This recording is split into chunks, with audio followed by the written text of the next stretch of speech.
لیکن علامہ ابن عثیمین رحمہ اللہ کا مجھے ایک قول یاد آتا ہے، بڑی جامع بات انہوں نے کی ہے کہ عورت سر کے اوپر بالکل جڑا نہ بنائے، ہاں گردن کی طرف اگر کرنا چاہے تو بالوں کو لپیٹ کر کے اپنے گردن کی طرف کر سکتی ہے، لیکن اس حالت میں گھر سے باہر بازار کو نہ جائے یا کہیں اور نہ جائے۔ کیوں؟ کیونکہ وہ عبایا پہننے کے باوجود، اسکارف یا کوئی چیز ڈالنے کے باوجود بھی وہ اپنی ایک شکل کو ظاہر کرتا ہے، اور جو زینت کا اظہار ہے تبرج میں داخل، اور شریعت نے اس سے منع کیا ہے۔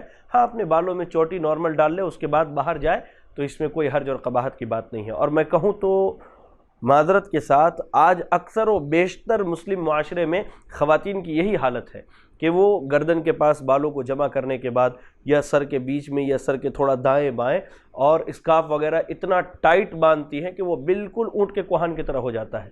تو اس سے بچنا چاہیے، اس سے پرہیز کرنا چاہیے، بالکل سر کے اوپر نہ باندھیں، باندھ کر کے گردن کی طرف اگر ڈھلا دیں تو الحمدللہ اس میں کوئی حرج اور قباحت۔ اور مزید ویڈیوز کو دیکھنے کے لیے آپ ہمارے YouTube چینل کو سبسکرائب کریں۔